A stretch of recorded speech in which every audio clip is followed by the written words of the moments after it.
and welcome to the Double Fall Podcast. Today is Monday, January 13th, and tonight marks the start of day 3 of the Australian Open.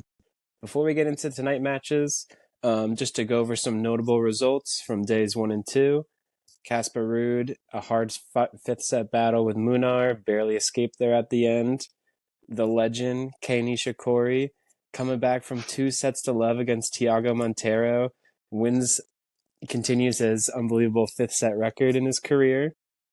And some other results. We got Draper struggling surprisingly with Navona, if I pronounced that right, Jeremy. Nailed it. Definitely something to look forward into the later rounds. Some physical concerns, as always, with Jack.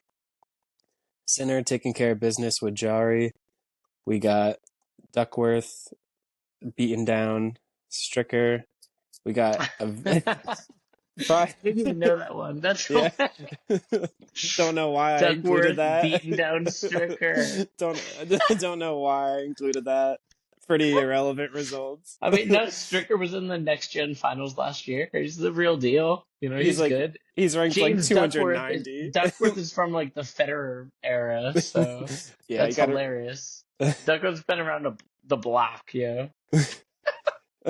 Probably the best match of the first round that not many people watched was Fabian Marizan going 5 with Sebust Vilj.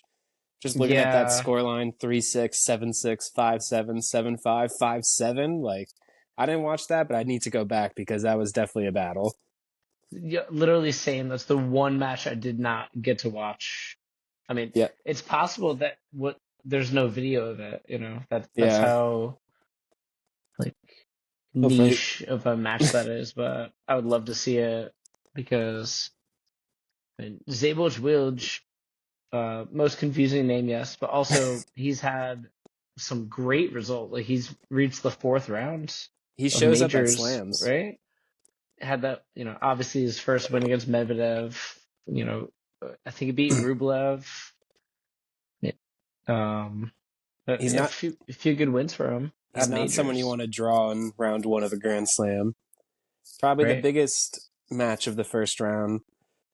American Alex Mickelson taking down Shitsy Pants in 4 sets, just exposing Stefanos' lack of confidence. I thought that was a little bit of Steph hung with him till the end of sets and then cracked immediately under pressure. Like first break point, immediately broken. You could also say Mickelson played very well because he did. I think it was, looking back at it, probably not the best matchup for Tsitsipas. The way Mickelson was able to use his length, redirect pace when he could switch directions and, attack Tsitsipas' backhand, of course, which is the easiest game plan. But man, Mickelson, some of those returns he was hitting was Djokovic level.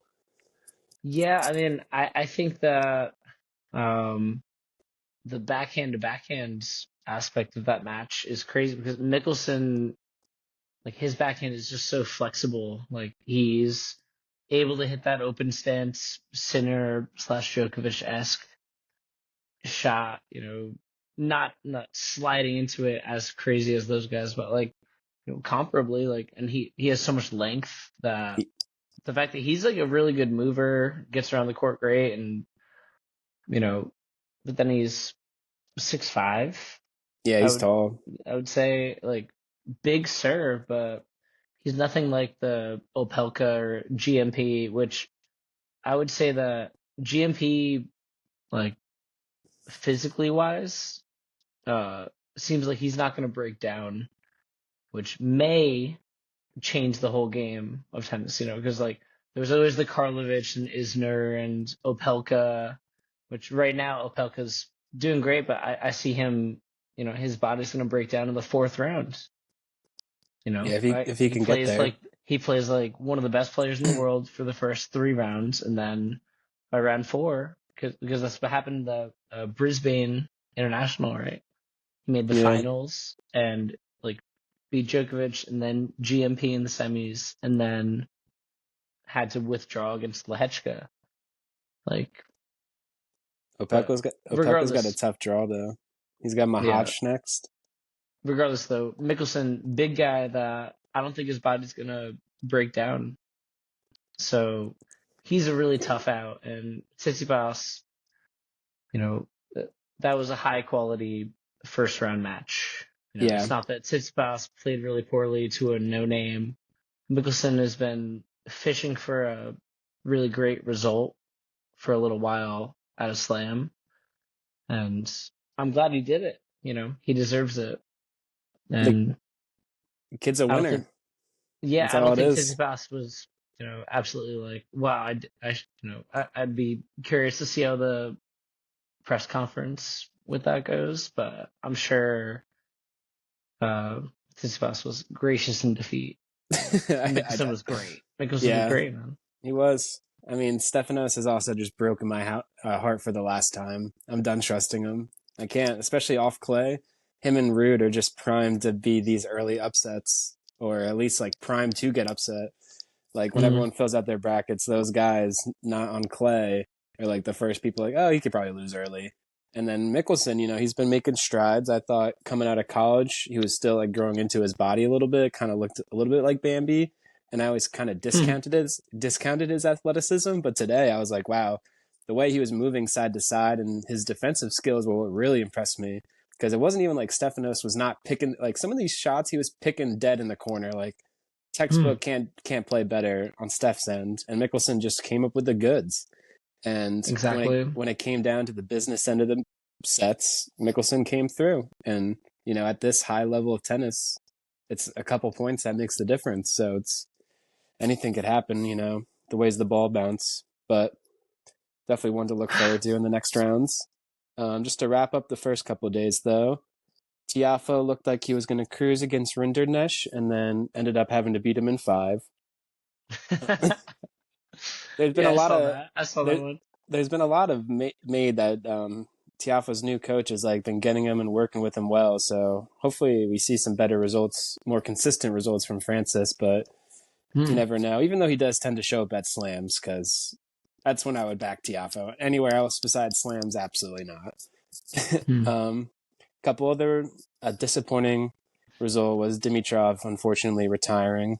You never like to see that because as one of the few one-handers left, Grigor is all we have. Basa Well, Veretti was Musetti, come well, on. Massetti, yeah. Don't discount Musetti. Well, he You're right. plays tonight. He's got a tough one against Arnaldi. Oh, So that's countryman battle. They know yeah, each other's games. That's fun. that's going to be a great match.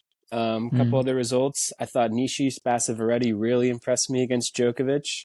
Novak Mm. did the classic. I'm going to take the first set easy, go like 80% cruise control while the other guy goes all out because it's like the biggest match of his career.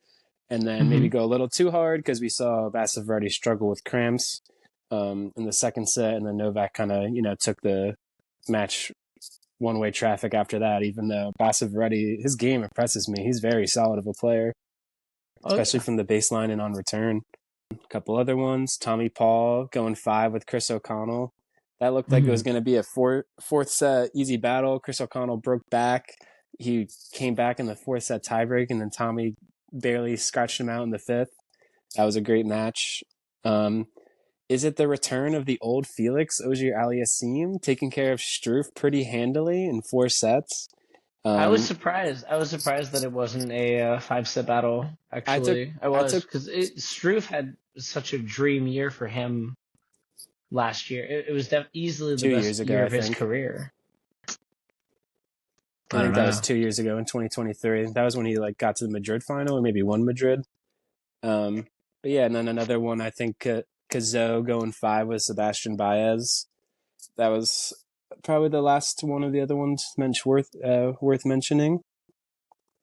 But damn, Jeremy, we got some good tennis on tonight. In the first match at 7 p.m. Eastern, hopefully we can get this up soon so people can listen to this. Matteo Berrettini versus Cam Norrie. What are your Hmm. thoughts on that? Berrettini, a pretty good favorite, minus 225. A little surprised about that. I have no idea. They're in the same territory for me that could be top 10 players that aren't right now. Like at their absolute best and prime, they were like ATP Turin players. Yeah, Like making the top 8 of the tour. So that's a crazy first round. Yeah, seriously, Um, that should be like a third or fourth round, but I guess that's, mhm. Berrettini's still struggling to get back with his fitness and everything, and Nori not the best. Nori was like, I have Nori. I have you have Nori beating being more hung. Berrettini. I have him being more hungry. Even though I want to say Berrettini, I'm gonna go Nori because he has not had like great results in the past 6 months. You know. I kind of like the over 39.5. Kind of a high over because, you need four close sets to hit that. But I think on these fast hard courts, Berrettini is going to be tough to break.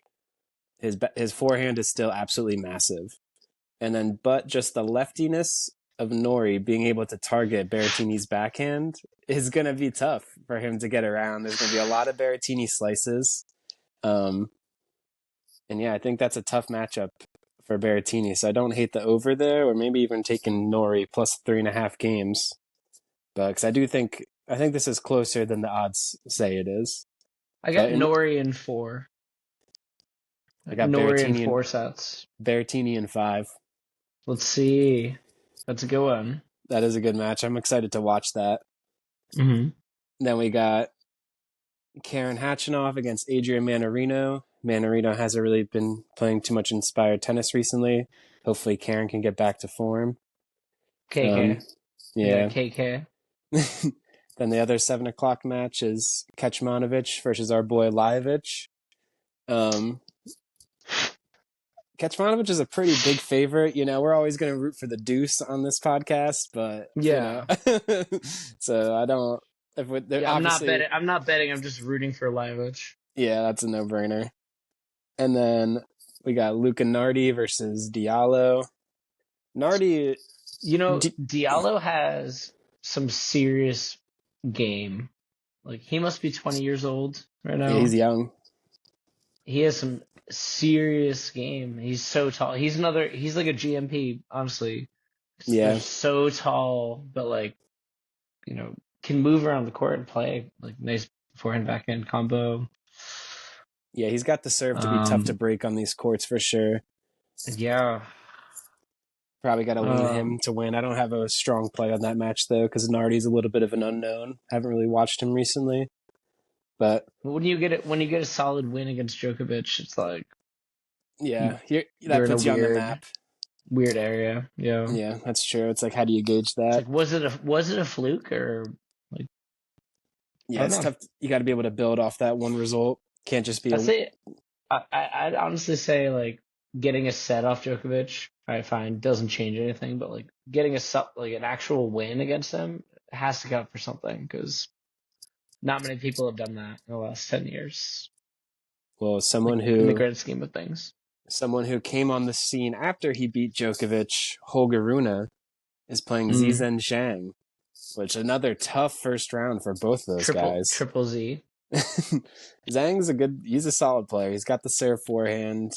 Holger, what Holger are you going to get? Are you going to get top 10 Holger? Or are you going to get Mm. head case Holger? But I'd be surprised if Rune doesn't win that one, to be honest, even though Zhang can be tough. I just think Holger's got too much variety and too good on return for him. Let's see how he does. I mean, I think Rune usually has the match in his hands. Like if he comes out like playing his absolute best, I think he has a chance to win a set against anyone.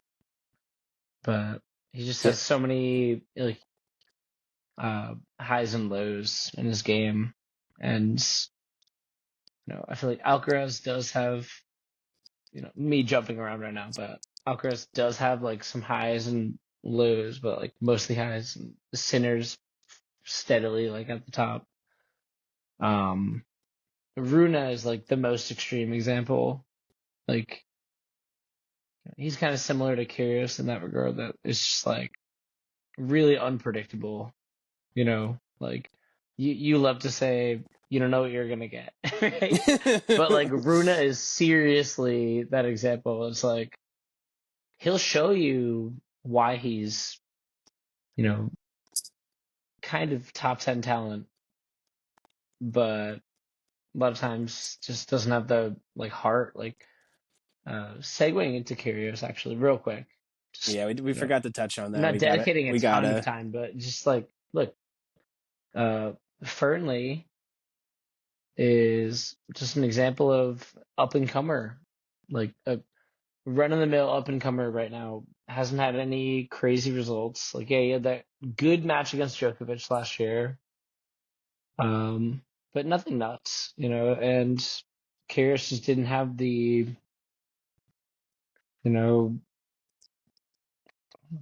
will to go the extra mile to win. Like, yeah, the entire match, Kyrgios was kind of grabbing his abdomen. So I was like, how injured is he? Why did he play if he was that injured? Why is he still playing yeah, doubles? Why not did he? 100%. And Fernley was just hitting him backhands, like Yeah, almost exclusively the entire time. Fernley's game plan was just hit it to his backhands, and Kyrgios just, shoveling about. Like, he can't create with his backhand. yeah, but And Kyrgios' service still just so lethal. He was able to get it's awesome. holds, barely even like moving his feet throughout the entire match. I was like, that's just a testament to how talented this guy is. And then even some of the forehands he was ripping were just so lethal. So I mean, if he could get his body right, he made a comment after saying like he doesn't know if this is going to be the last time he ever plays the AO, which is kind of a bummer because it's like he's definitely got some more tennis in him, but it's like how much of the will and the fire does he have left is the real question.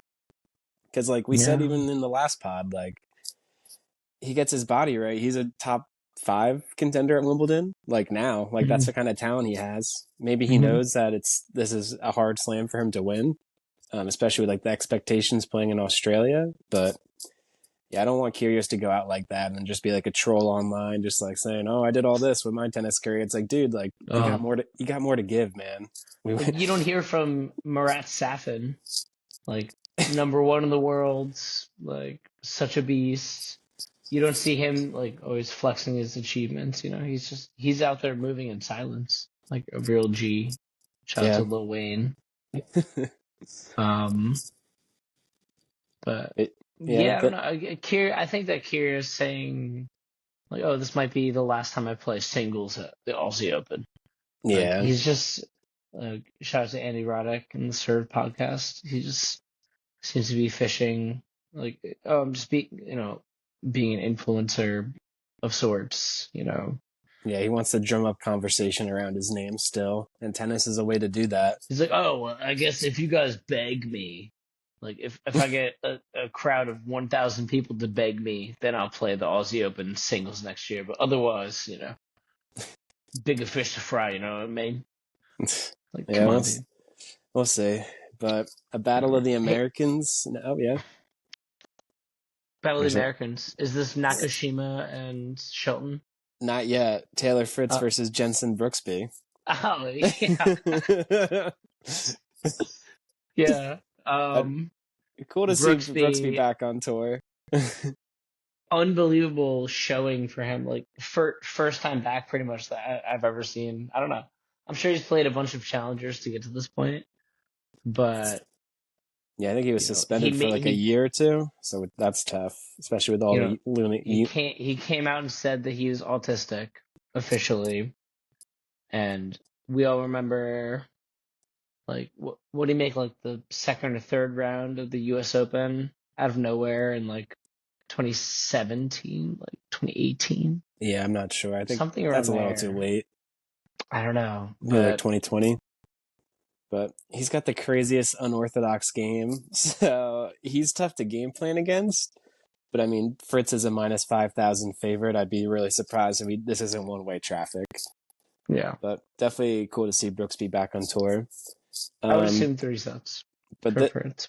yeah, I'd be surprised if it's not that, unless Brooksby has just been crafting in a lab off screen and just came back like a monster. But you never know. Rain Man. But this is a Oh, great match to talk about next.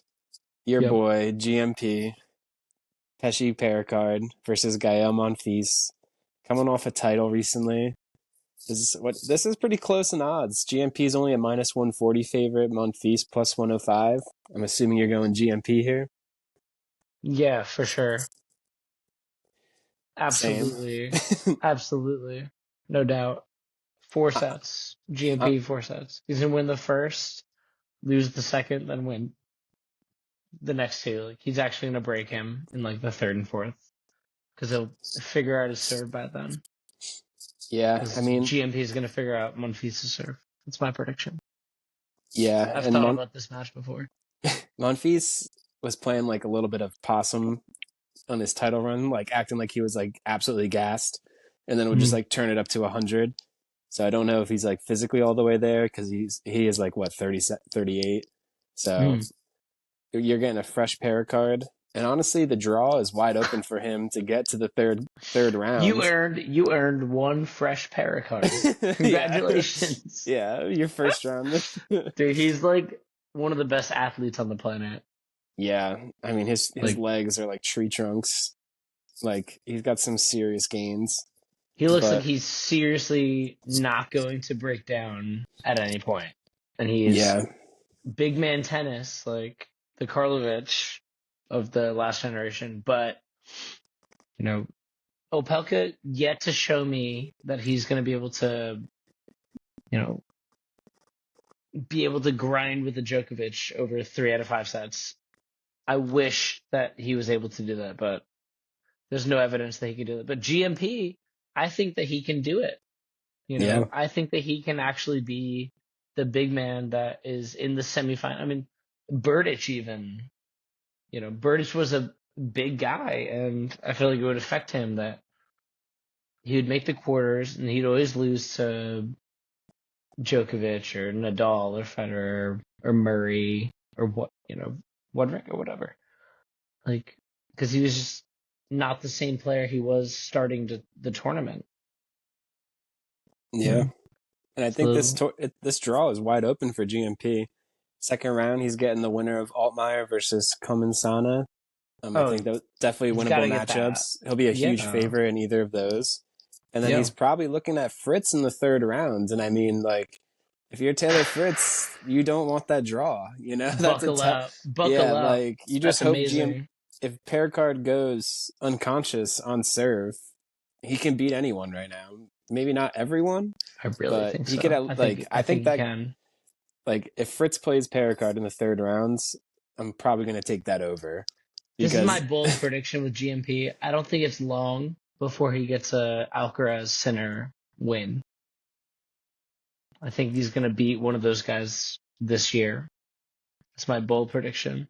at a slam or just in general. Two out of Just three, in he's gonna be general. better. Just in Yeah, general. Yeah. I Probably could see two out of that. three, but I think he's gonna run into one of those guys and beat them. I like that take. And Yeah. then another great first round matchup: Hubie Hurkacz versus Talon Griekspoor. I think Talon has some physical concerns coming in. He had like a withdrawal before the tournament, but I think Hubie is fully back. His performance against Fritz at the United Cup was very impressive. Still one of the best servers in the world. Underrated mover for like how goofy he walks. But I'd be surprised if he doesn't come through here against Talon.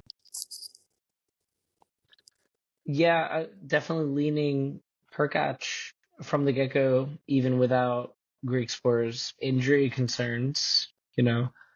And especially with Greek Sport might not be 100%.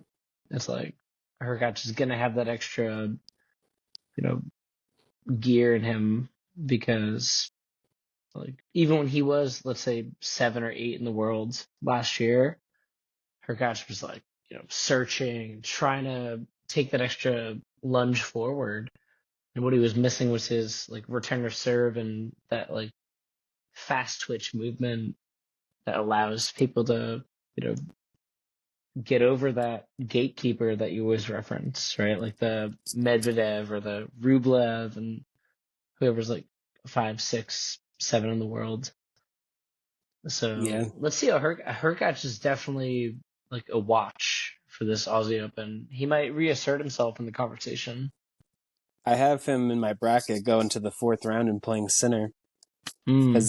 Because in the third round, if I think winner of this Hurkacz Griekspoor match would have a really good chance beating Kecmanovic or Lajovic. And Yeah, yeah, then for sure. and then in the third round, Hubie would be looking at Berrettini, Nori, Zhang, or Runa, which like he could serve his way through any of those. Mm. Berrettini would be tough. Runa would be tough. But if he can get by that, he's looking at Sinner round 4 if all holds, suit. So this could be a big tournament for Hubie to get back on the scene. What seed is he right now? Like he's the 16? he's the 18th seed, but I think he's 21 in the world. Right. So like a big result here would be massive for the rankings, and just to set him up for like a year to get back closer to the top 10. Yeah, if he has an injury-free year, good chance he reaches the top 10. Yeah. Definitely bank that. And Just then, like GMP entering the top 20 for sure. Yeah, I think I've come around on your take on that. I think that's that's no doubt. Yeah. I'd be more surprised Maybe if that doesn't happen. A few weeks ago it was in doubt, but now it's no way. Yeah, He's no too way. good. And then let's go to a couple other matches. If you're betting on Francisco Cerundolo versus Bublik, I think you should probably call 1-800-GAMBLER, because if you think you have any edge on that match, you're crazy. I'm going Cerundolo in 4. Yeah, right. I got no clue. Don't quote me on that. Yeah, I got a big question mark next to that one. Cerundolo in 4. I think I picked Bublik in my bracket, but Bublik, you just have no idea. I'm interested to see how seed. He should never have been a seed at a major. Because he lost to Nagal in the first one. And it was obvious that he was the better player the entire match, but just lost in straight sets. Because he started trying too late. Right? That was nuts. Anyway. Yeah, I think people need to be punished for those losses more. But I'm excited to see what Lerner Tien does in his first round match against Ugo Carabelli. He's a big favorite in that, but not going to TNNS. Yeah, TNNS. Wow. Yeah, so I think he could get through that. George versus Christian Garin. That's an interesting, pretty much a pick'em. George is a slight favorite. They're both I always love backing. Yeah, George's best days are behind him a little bit, even though I did love backing him back in the day because he was a Tsitsipas killer with that return in his backhand.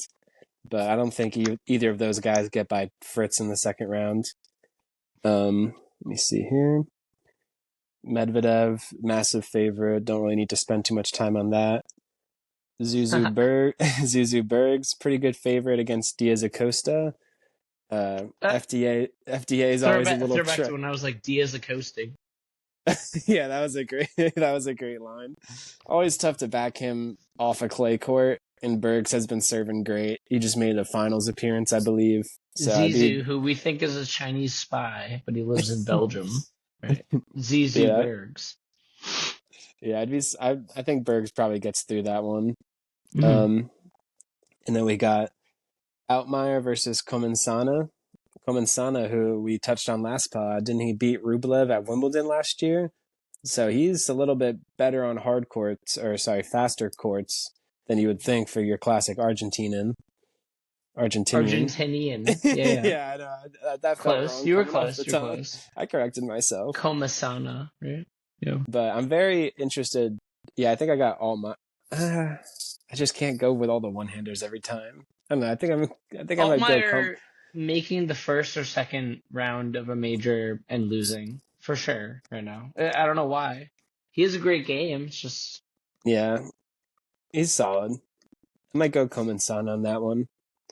Bro, why do you always add like an extra like T or N? Like it's Komensana, right? Komensana, yeah, it is. Yeah, it's Komensana. Just gotta Americanize it a little bit. Dude, I just deja vu'd. Have we already had this moment? Yeah, we did. Komensana, no way.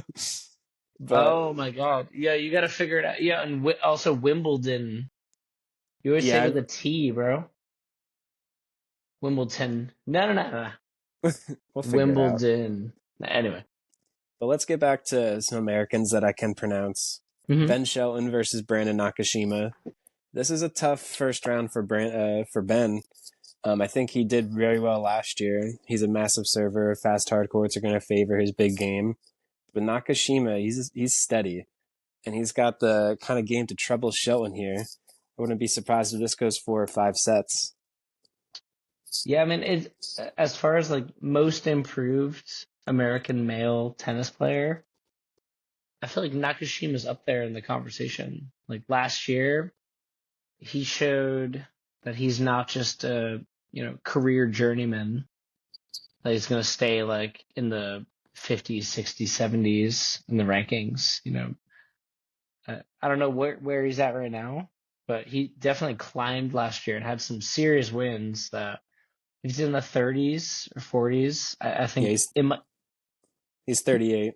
38. I feel like it might rise. He's gonna have more, great results because, he plays smart.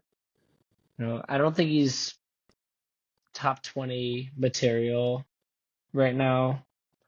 He has to improve, a lot of aspects of his game, but I he's think looking good. I don't know. I take he, d- Korda, Tiafo, Mickelson. I think Mickelson has a better chance of cracking the top 20 than a lot of other players this year. Yeah, Nakashima's not like the flashiest name, but he's a solid player, and I think He might be 28 in the world when the year ends, something like yeah that. he could definitely crack the That's his top ceiling 30. for me. Yeah, I think Yeah. I kind of like taking Nakashima plus 2.5 games because I just don't see Shelton? No. against Benny Shelton. Boy is gonna reassert himself. He's gonna say, "Don't forget about me, America and the world's I Brisbane, just whatever, I just don't see Melbourne." many. I don't see many breaks happening. Like either way, like I think we're going to see a lot of tiebreakers. So getting that extra 2.5 games could be like huge because Nah, I think Shelton's gonna win in straight sets. damn. So you like the under Mm-hmm. against Shelton probably minus 2.5. Okay, Shelton's gonna win straight sets I got Shelton going because pretty. he's gonna have so much easier of a time breaking. Um, as shitty as Shelton's return is in the grand scheme of things, I think Nakashima, his serve, if he has one game that he misses a bunch of first serves, Shelton's gonna pounce on that second serve. It's gonna do it like once. It might go five. Okay, fine. But I think Shelton just needs one set that he can pounce on the serve. Otherwise, it's going to break her every set. Yeah, I see it happening that Shelton's going to win in four sets from what or I've straight seen, sets. like last year, I think Shelton might have had like worse results, but he got better as a player. Like I think he's a lot better of a mover. His rally tolerance improved a little bit. The return still has a lot of question marks. Um, I just think this is a rough matchup for him because Nakashima is like super solid. So I He is don't. solid. Nakashima is definitely more solid than you know name a lot of player XYZ, but I Yeah, it's just the don't reason think why. when he's playing his best, he's probably more solid than Holger Rune, you know. But who do you got Yeah, when they're playing their best? Runa's gonna beat Nakashima. yeah, same Like with Shelton. Nakashima's ceiling is but no, Shelton is like you know just the combo of like when his serve and forehand are working and he gets the backhand, he can like rip it. Like his net game too, man. Shelton is really deserving to be of the number three American, right? It's what Fritz, Paul, then Shelton, right? I think Tiafoe's technically above him. Tiafoe's No. yeah, Tiafoe's 15. Fritz is 4. Tommy's now career 9. Wow. Tiafoe's 15 and Shelton's 20. But Yeah, we'll I see think that's after bullshit. this. I think Yeah, we'll see Shelton's got after the Tiafoe. we'll see after this AO because I think the winner of Nakashima Shelton should probably be a favorite against Pablo Carreno Busta or Camille uh, Mahazek. I can't. He's a Polish guy. He's actually pretty good, but he's been injured all last year. And then on the other side of that, let's go into our next match. So I think we both have Shelton, but I think Nakashima makes that a very close match. So that's why I like his game spread.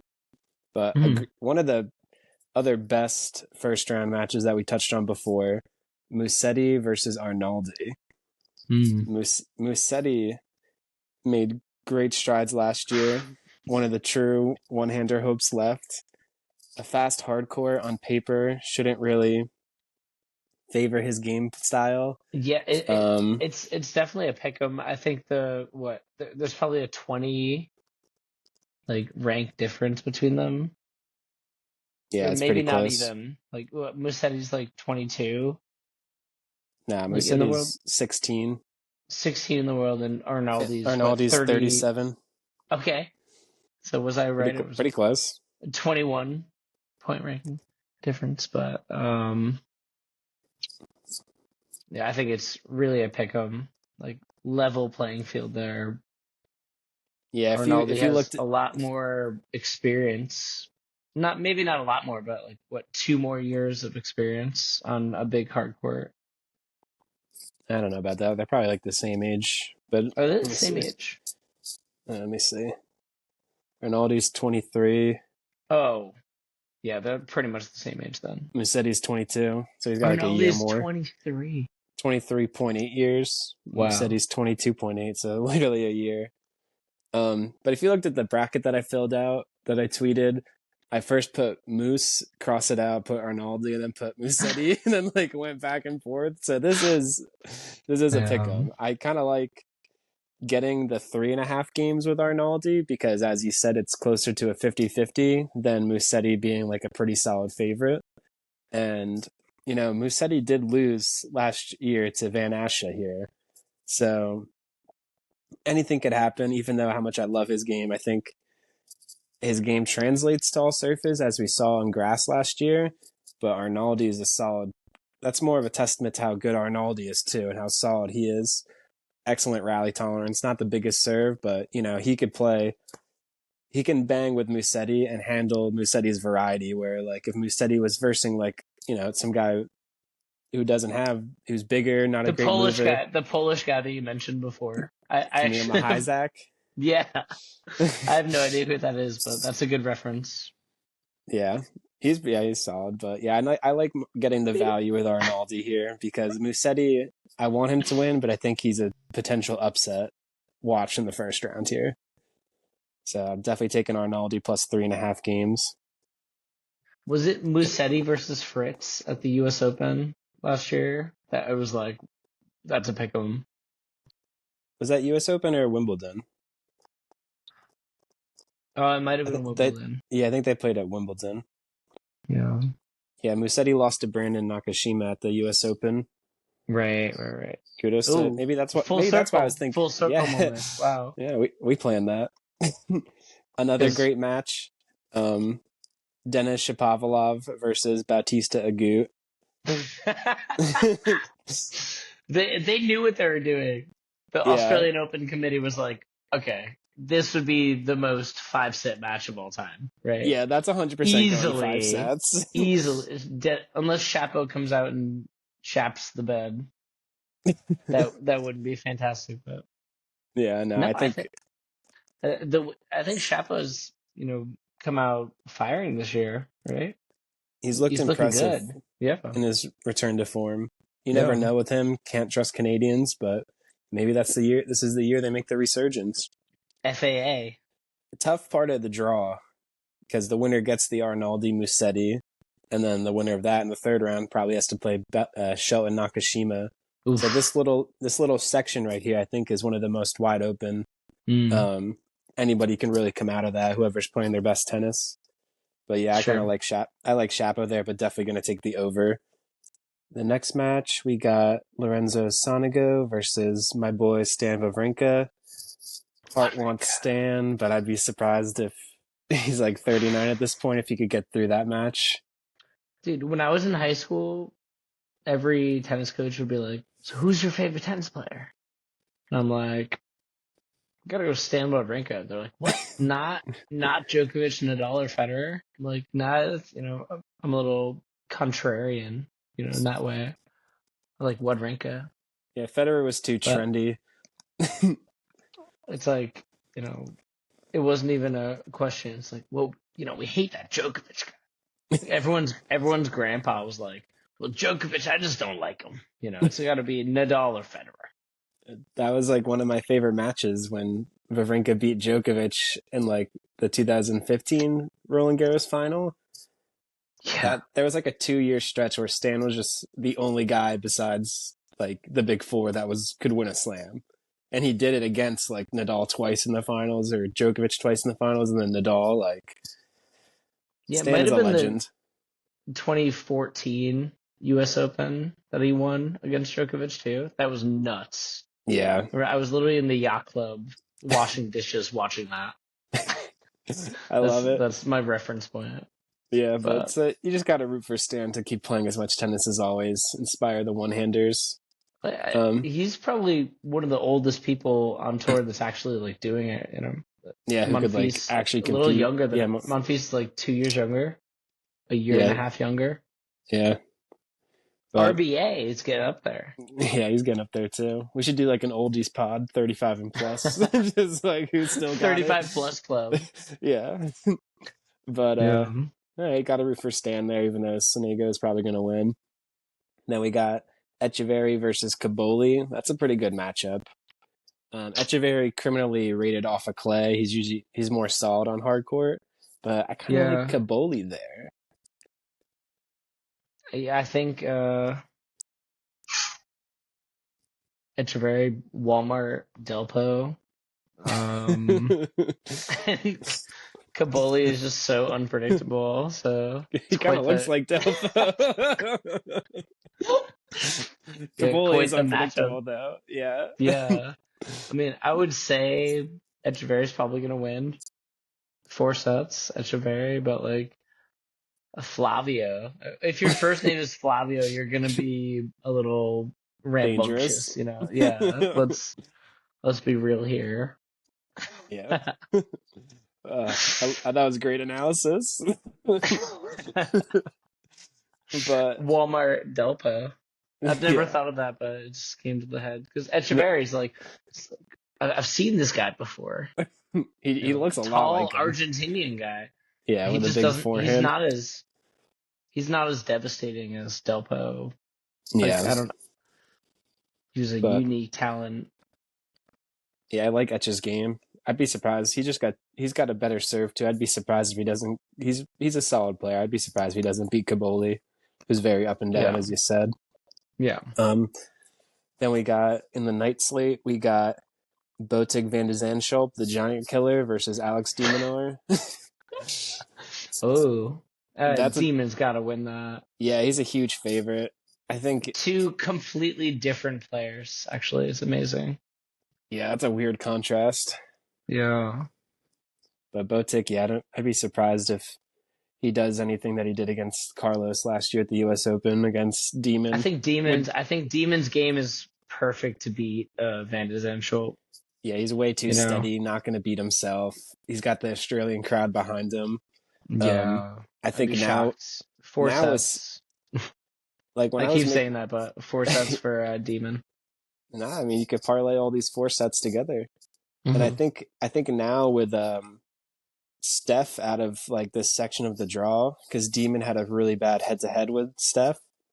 I think this is prime for Demon to make like the quarterfinals against Yannick because he's got Coria versus Boyer in the second round, Cerundolo Bublik, Diaz Acosta Bergs in the third round. I think he's going to be massive Wow. favorites in all of those. Now he's looking at like Mickelson or like Hatchinov in the fourth round. He's going to be favorites in both of those. So I'd be That's tough though. surprised if we I don't think see. If Mickelson makes that fourth round, I think he's gonna play the best match of his career thus far. Like he's gonna be Yeah, like, wait, this is my chance to reach that quarterfinal, man. Mickelson is one to watch, like we've been yeah. saying for so long. If He is Mickelson gets, seriously he's a guy that can just take the racket out of your hands on his serve at times, but he can really back it up. Like he's not, you know, giving up anything on the ground. Like the way Zverev and Medvedev are just like seamlessly like huge, but still like moving super well and perfect groundies, etc. Like Mickelson's the same way. Like yeah, I can see him joining the fray. Like Fritz. What does he have that Shelton, Tiafoe, and Korda didn't have last year? I think it's like Fritz just has, that extra reach, but also like the ability to hang in the rallies and all these intangible shots that, Tiafoe, Paul, Korda unlikely to pull off. Nakashima, I'd say too. Just not there. Meanwhile, Mikkelsen's like, so big with such an all court game. It's really exciting to watch him. Yeah, I think he might overtake some Americans this year. Shelton, such an unknown, but Mickelson might overtake Shelton in the rankings. Yeah, I think Mickelson's floor is higher, but Shelton's ceiling is higher. So it's like Shelton's highs are like higher than what Mickelson can reach, but Mickelson's can be way more steady because his tennis IQ is just so good. The way he can like construct points and the way he could like set it up and always finds like the down the line at the right time. Or even Tsitsipas was not an easy out. He was not an easy out. He would have beaten a lot of top 50 players the way he was playing, in my opinion. So I agree. Good for Mickelson. Honestly, really good win. And like then the miracle, Mickelson Melbourne miracle. Even though not a miracle in my opinion. Yeah.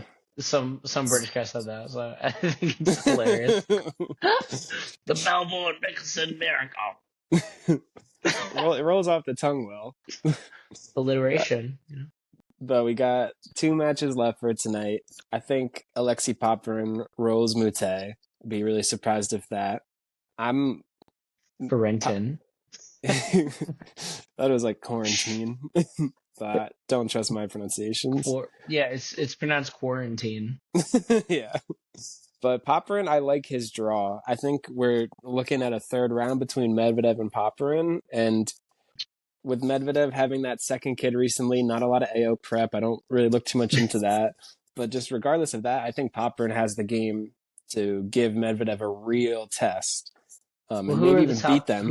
Who are the top Australians? No, it's Demon. Is Popper number 2?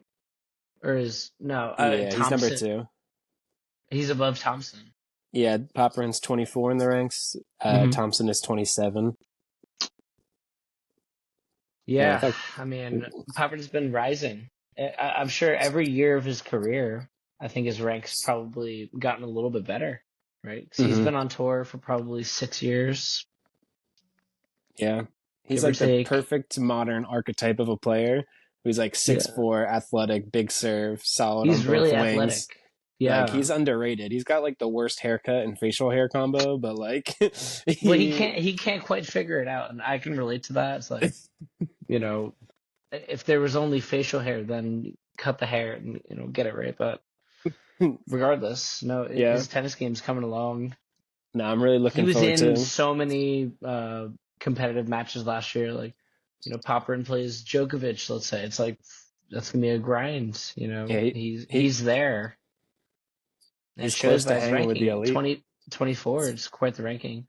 My boy Boo from China, really disappointing 3-set loss. I forget he was Lebanese. I think it's like Habib. Maybe it was Habib. Yeah. But I didn't get to catch much of that one. Regardless, but I've always thought that Boo was gonna kind of take over. Like he plays great. It's just, again, are you gonna bring it time and time again? Tennis is a sport of consistency. People will just flare. Like we'll have that Lucas Rosol, tournament here and there, right? When he beat Nadal, you know what I'm talking about? No, that flew over my head. Well, I know Soderling beat Nadal that one year, but I think Rosol beat Nadal another year at French Open. I don't know. Yeah, that I'm not sure. But I'm kind of just saying a player out of the blue can kind of have the tournament of their career, and just play untouchable tennis. And there's a point we thought that was the case for Wawrinka or Murray or something, and then they backed it up enough that we're like, okay, they're some of the best players of all time. Then they pulled it off, but I can't believe we haven't mentioned this match yet. It is the last match of tonight. unfortunately starts around 4:30 a.m. Eastern, so it might be tough for us to watch it. Probably catch the end of it, but our boy João Fonseca versus Rublev. This is Ah, the big fish on the card. I'm setting an alarm. Yeah, I might have to wake up early for That's the this only one match I before care work. about, actually, Loki. But No. do you think Fonseca has a chance? He's a slight underdog. People were kind of saying Rublev's undervalued with how close this line is, but I mean it's just a testament to Fonseca's talent. I think Rublev is going to come so hungry. I think he Um, beats him. I think I th- Rublev beats I think he does. Fonseca. Yeah. Unfortunately, he's just even with the mentals, like the mental instability for Rublev, he's just too solid on serve. Both wings are lethal, and then he gets like the pace and the depth on both of his groundies to push Fonseca a little bit into the defensive, where he limits Fonseca's shot making, which is phenomenal. He's one of the best shot makers we've seen in a while, but we haven't seen him play like the defense that Carlos can have, or like the Mm. elite defense like Demon or like these other players. But we'll see. I think Hey, great Rublev, you know, opportunity for our boy Fonseca if to he does, show why he's different from another person that Rublev would just dismantle. If yeah, he does not get dismantled, by the Rublev game, Rublev, like I've always said, is a one-trick pony, and it's obviously working for him because he's been top 10 for the past 3 or 4 years. But, kid like Fonseca, who's just shown to have that next gear that other people don't have, right? Like even our boy Bassa Veretti and Lerner Tien and Mensick, all these guys, for some reason it just seemed like Fonseca's been more impressive, like than he, any of his peers. Like Arthur Feast, okay. I've been excited about Feast for a year and a half, something like that, but Fonseca is a serious, threat, I think, to beat a top 20 player soon. I agree. And, he's playing Rublev. That's next level. I mean, that's different than playing Musetti, or someone's 15, 16, 17 in the world. Like, Rublev is an established top 10 player. Yeah, So if Fonseca is able to get that win, even more better for him. He'll have so much time to prepare for the other majors this year, etc. I think that Rublev wants it more. I think Rublev's gonna want to win this match a little bit more than Fonseca. Like Fonseca's gonna be like, if I win this, that'd be sick, right? But yeah.